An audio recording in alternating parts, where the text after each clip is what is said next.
Hi viewers, welcome to our channel. ప్రస్తుతం మనతో పాటు సీనియర్ జర్నలిస్ట్ దాము బాలాస్టర్ వారితో మాట్లాడదాం. నమస్కారం సార్. నమస్తే సార్, బిగ్ బాస్ 7 ఫైనల్ తర్వాత అన్నపూర్ణ స్టూడియో వద్ద మన పల్లవి ప్రశాంత్ అభిమానులు మొత్తం ఆర్టీసీ బస్ పైన దాడి చేయడం చూసాం. సో ఈ ఘటన తర్వాత మరి పల్లవి ప్రశాంత్ పైన కొన్ని కేసులు నమోదు చేశారు, అరెస్ట్ చేయబోతున్న వార్తలు కూడా వస్తున్నాయి. దీనిపైన సజ్జనార్ కూడా ఒక స్టేట్మెంట్ ఇచ్చారు. మరి ఏం జరగచ్చు అంటారు సార్? మనకి సజ్జనార్ ఇప్పుడు ఆర్టీసీ ఎండీగా ఉన్నారు. ఆయన స్టేట్మెంట్ ఇచ్చారు. ఎందుకంటే ఆర్టీసీ ప్రాపర్టీ లాస్ అయింది. నిజానికి ఆర్టీసీ బస్కి దానికి సంబంధం లేదు. కొండాపూర్ సికింద్రాబాద్ వెళ్తున్న ఆర్టీసీ బస్సుని ఈ మోక ఆపి దాన్ని అద్దాలు పగలగొట్టి ధ్వంసం చేశారు. సో దీని మీద ఆయన కేసు పెడుతున్నారు. అది కాకుండా జూబ్లీ హిల్స్ పోలీస్ స్టేషన్లో, తర్వాత మాదాపూర్ పోలీస్ స్టేషన్లో కూడా అనేక కేసులు నమోదైనాయి. ముఖ్యంగా ఏంటంటే ఈ పల్లవి ప్రశాంత్ అభిమానులు అమర్దీప్ కారుని ధ్వంసం చేశారు. తర్వాత అశ్విని శ్రీ కారుని ధ్వంసం చేశారు. గీతూ రాయల్ ఆ అమ్మాయి కూడా కేసు పెట్టింది. ఆ అమ్మాయి కారు వెనక మొత్తం అద్దాలు అదేదో యాక్సిడెంట్లుగా కొట్టినవి కాదు, అది ప్లాన్డ్గా వాళ్ళు ఇనుప చుమ్మీలు అవి తీసుకొచ్చి దాన్ని కుమ్మి తీశారనమాట అద్దాలు. అంటే ముందే ప్లాన్డ్గానే వచ్చారు వాళ్ళు ఏదో పొరపాటున అక్కడికక్కడ రాళ్లతో కొట్టిన విషయం కాదు. ఆ గీతారాయలు క్లియర్గా చెప్తుంది పోలీస్ స్టేషన్లో. వాళ్ళు తీసుకొచ్చి అవన్నీ గుచ్చారు, నా చేతులు పట్టుకొని లాగుతున్నారు. మా నాన్న హాస్పిటల్లో జాయిన్ అయ్యాడని నేను అర్జెంటుగా వెళ్ళాల్సిన పరిస్థితి ఉంటే మా తమ్ముడు ఉన్నాడు, నేను ఇద్దరే ఉన్నాము, చాలా భయపడిపోయానని ఆమె చెప్తుంది. సో ఇంకొక అశ్వినిశ్రీ కూడా మా సిస్టర్ అమెరికా నుంచి నాకు కారు గిఫ్ట్గా ఇచ్చింది, దాన్ని ఇలా ధ్వంసం చేశారని ఆమె బాధపడుతుంది. సో వీళ్ళ ముగ్గురి వెహికల్ ధ్వంసం చేశారు. అదే కాకుండా పోలీసు బస్సు ఉంటుంది కదా అది కూడా కొట్టి ధ్వంసం చేశారు. తర్వాత పోలీసు వెహికల్స్ని కూడా ఇచ్చేశారు. తర్వాత ఒక టీవీ ఛానల్ కెమెరామెన్ కూడా కాలు ఎరిగిందని చెప్తున్నారు. సో పెద్ద ఎత్తున విధ్వంసం అయితే జరిగింది. దీనికి ప్రధాన కారణం మన పల్లవి ప్రశాంత్ అనేది పోలీసులు గుర్తించారు. ఎందుకంటే పల్లవి ప్రశాంత్ని ఫస్ట్ పోలీస్ ప్రొటెక్షన్లో బయటికి తీసుకెళ్ళినాక అతను వెళ్ళిపోకుండా మళ్ళీ గంటన్నర తర్వాత మళ్ళీ టాప్లెస్ దీంట్లో వచ్చి హంగామా చేయడం మొదలుపెట్టాడు. దాంతో వాళ్ళంతా రెచ్చిపోయారు. సో అతనే ప్రధాన కారణం అనేది పోలీసులు గుర్తించి సుమోటోగా కేసు పెట్టారు. ఎవరు కంప్లైంట్ ఇవ్వకుండా పోలీసులే జూబ్లీ హిల్స్లో కేసు పెట్టారు. ముఖ్యంగా రైటింగ్ అంటారు.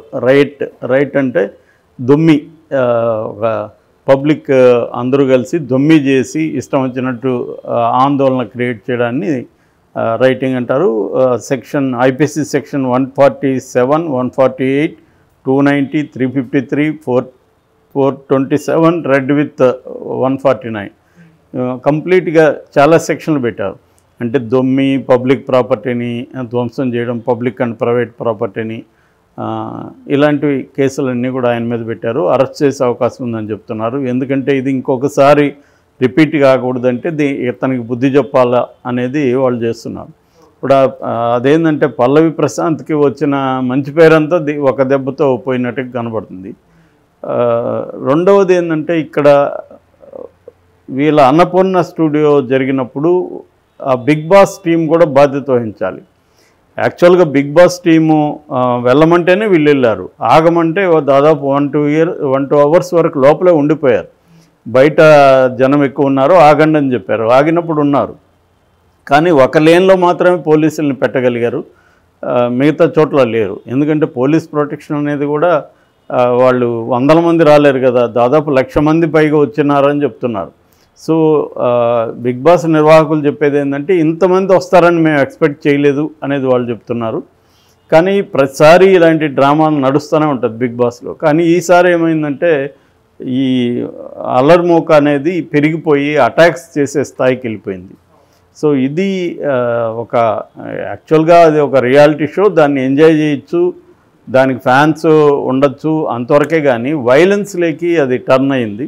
సో దీన్ని పోలీసులు సీరియస్గా తీసుకున్నారు. ముఖ్యంగా సజ్జనార్ సీరియస్గా తీసుకున్నాడు. ఆ ప్రాపర్టీ వాల్యూ ఎంత ఉందో దాన్ని ఎవరైతే ధ్వంసం చేశారో వాళ్ళ దగ్గరే కట్టించే వరకు అతను నేను వదలనని చెప్తున్నాడు. దాని తర్వాత కట్టించడమే కాకుండా వాళ్ళకి పబ్లిక్ ప్రాపర్టీని ధ్వంసం చేశారు కాబట్టి వాళ్ళని ఖచ్చితంగా కేసు పెట్టి అరెస్ట్ చేసి జైలుకి పంపితే కానీ ఇంకొకసారి ఇలా చేయరు.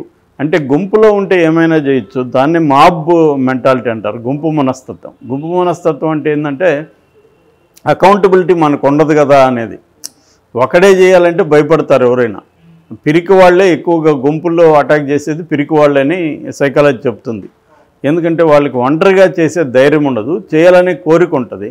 ఆ కోరికను ఎప్పుడు తీర్చుకోవచ్చు అంటే ఇలాగా గుంపుగా ఉండి అందరూ అటాక్ చేసినప్పుడు వీళ్ళు కూడా గుంపులో గోయిందా టైప్లో వీళ్ళు వెళ్ళి అటాక్ చేస్తారు. చాలాసార్లు ఈ గుంపు మాబ్ మర్డర్స్ అంటారు కదా, గుంపు హత్యలు, సామూహిక హత్యలు జరిగినప్పుడు కూడా ఇలాంటి పిరికి వాళ్ళు ఎక్కువగా అందరికంటే ముందు పొడుస్తారు వాళ్ళు. ఎందుకంటే వాళ్ళకి లోపల నిద్రాణమైండే ఒక వైలెంట్ డిజైర్స్ ఉంటాయి. అది ఒంటరిగా వాళ్ళు తీర్చుకోలేరు. వాళ్ళకి భయం కానీ లేకపోతే ఎవరైనా మనల్ని అటాక్ చేస్తారేమో ఒక భయం ఉంటుంది. అందుకని మనం చూస్తే అనేక ప్రపంచవ్యాప్తంగా కూడా ఈ మాబ్ సైకాలజీ మీద అనేక రీసెర్చ్లు జరిగాయి. దీంట్లో ఏంటంటే ఎక్కువ మంది కవర్డ్సే ఇలా బిహేవ్ చేస్తారని. సో ఆ మనస్తత్వం ఉంటుంది. ఇక్కడ కూడా ఏంటంటే లక్ష మంది పైన వచ్చేసారు, వేలాది మంది అక్కడ ఉన్నారు కాబట్టి ఆ గుంపులో ఇలాంటివి ధ్వంసం చేయడం, పబ్లిక్ ప్రాపర్టీని కావచ్చు, లేకపోతే వీళ్ళ మీద కూడా సెలబ్రిటీస్ మీద ఒక తెలియని జలసీ కూడా లోపల ఉంటుంది. ఎందుకంటే ఇప్పుడు వీళ్ళు బిగ్ బాస్ అనేది ఒక్కసారిగా వాళ్ళు సెలబ్రిటీస్ అయిపోతారు. అంతవరకు పాపులర్ కానీ సెమీ పాపులరు లేకపోతే అస్సలు పాపులర్ కాని వాళ్ళని అక్కడ పెడతారు. కామన్ మ్యాన్ ఇప్పుడు ఎవరు పెద్ద పాపులర్ కాదు, పల్లవి ప్రశాంత్ ఇంకా అసలు ఎవరికి తెలీదు. ఇలాంటి వాళ్ళు ఒక్కసారిగా స్టార్స్ అయిపోతారు. దాంతో చాలామంది దీన్ని కోరుకునే వాళ్ళు ఉండొచ్చు, లేకపోతే దీని పట్ల జలస్ ఫీల్ అయ్యే వాళ్ళు ఉండొచ్చు. ఇలాంటి వాళ్ళందరికీ ఇదొక అవకాశం అన్నమాట, వచ్చి గుంపులో దాడి చేయడం. కాకపోతే ఇవాళ ఏంటంటే సర్వైలెన్స్ కెమెరాలు ప్రపంచంలోనే హైయెస్ట్ ఉండేది మన హైదరాబాద్లోనే. అన్ని సర్వైలెన్స్ కెమెరాలు ఉన్నాయి. తర్వాత ఏమో దీన్ని మీడియా వాళ్ళు కూడా విపరీతంగా వెళ్ళిపోయారు. ఆ రోజు యూట్యూబ్ ఛానల్ అందరూ కూడా వెళ్ళిపోయారు. సో ఆ వీడియోలు ఉన్నాయి. తర్వాత అది కాకుండా సెల్ ఫోన్లతో విపరీతంగా తీశారు జనం. అందువల్ల ఎవిడెన్స్ క్లియర్గా పోలీసుల దగ్గర ఉంది. సో వాళ్ళని పట్టుకోవడం పెద్ద ఈజీ కాదు. సో వాళ్ళని ఇప్పుడు పట్టుకొని, ఎందుకంటే సెల్ ఫోన్ సిగ్నల్స్ కూడా ఇవాళ ట్రేస్ చేయడం ఈజీ అయిపోయింది. ఆ ప్లేస్లో ఎవరో సెల్ ఫోన్ సిగ్నల్స్ ఉన్నాయి అనేది కూడా కనిపెట్టడం ఈజీ కాదు. అవి కనిపెడితే ఫోన్ నెంబర్లు దొరికితే వాళ్ళని పట్టుకోవడం పెద్ద కష్టం కాదు. అందువల్ల ఇది నిజంగా కూడా గుణపాఠమే. నెక్స్ట్ టైం ఎవరన్నా ఇలాంటి పిరిగి బ్యాచ్ వెళ్ళి గుంపుల్లో మనం ఏదన్నా చేయొచ్చు అనుకుంటే మాత్రం జరగదని చెప్పడానికి పోలీసులు కూడా సీరియస్గానే తీసుకుంటున్నట్టుగా తెలుస్తుంది. ఇకపోతే పల్లవి ప్రశాంత్ బిగినింగ్లో ఫస్ట్ వీక్ అంతా కూడా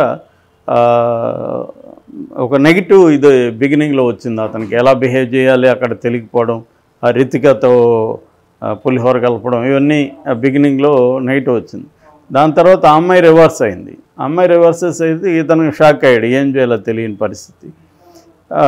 అక్కడి నుంచి కొంత శివాజీ గైడ్ చేయడం, తర్వాత అతనికి కూడా అర్థం కావడం, దాంతో అతని అక్కని ఒక డ్రామా ప్లే చేయడం, ఇవన్నీ జరిగాయి.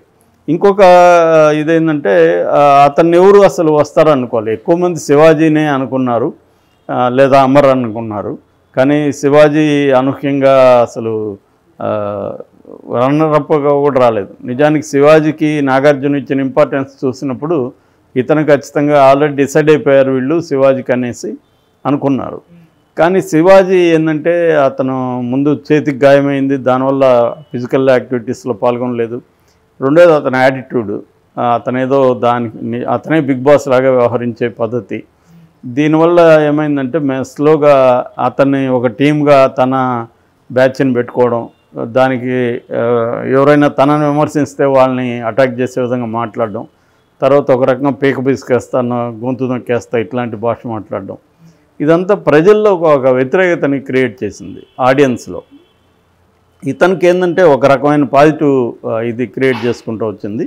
సో ఓవరాల్గా ఇతను విన్ అయ్యాడు. 35 లక్షల ప్రైజ్ మనీ, యాక్చువల్గా 50 రావాలి, బట్